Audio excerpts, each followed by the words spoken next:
Tambay, tambay sa looban. May bagong problema dito sa amin. Kwento ng lahat ng mga tao para sa inisang Dogma! Bakit tayo ganito magsalita? Para tayong tumutula. Samantalang yung singers, hindi fine.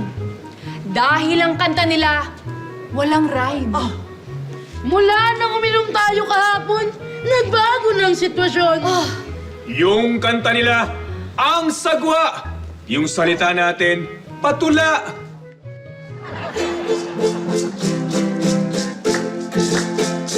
Yan ang pangyayari sa barangay.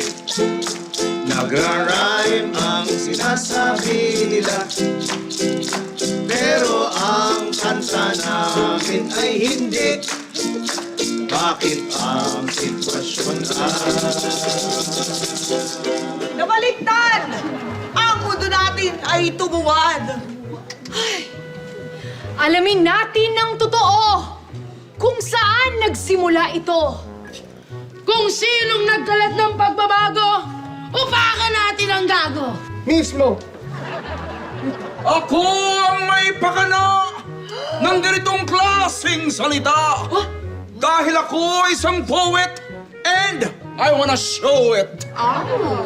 Ngayon lang ako nakita ng isang poet na matanda na at medyo songit. Uy, dahil ito ang gusto ko na ang lahat ng tao dito ay magsalita ng ganito. Ako ang gumawa ng alak na inyong nilalaklak. Tagumpay ang aking balak na mabago ang inyong utak.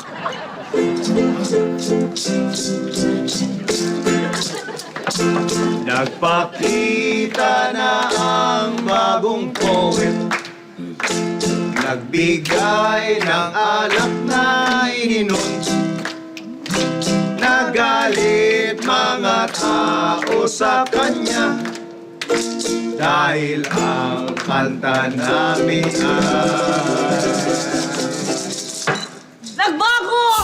Palpak ang kanta nung tatlo dahil dyan sa ginawa mo. Nabago ang aming utak dahil sa alak na nilaklak. Ang salita natin ay hindi kubet. Upakan natin si Poet. Huwag sigilan hanggat hindi pilay para ang kanta ng singers wag nang sumablay. Correct ka dyan! Tirahin ang poet na yan!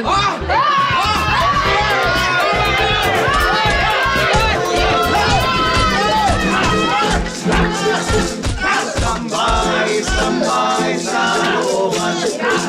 Ang mga tao'y normal na naman. Pati ang kanta naming istambay ay hindi na kayo sumasablay.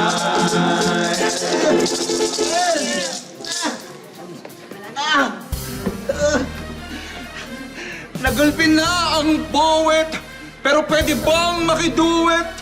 May sira ulit pala ito eh. Ay!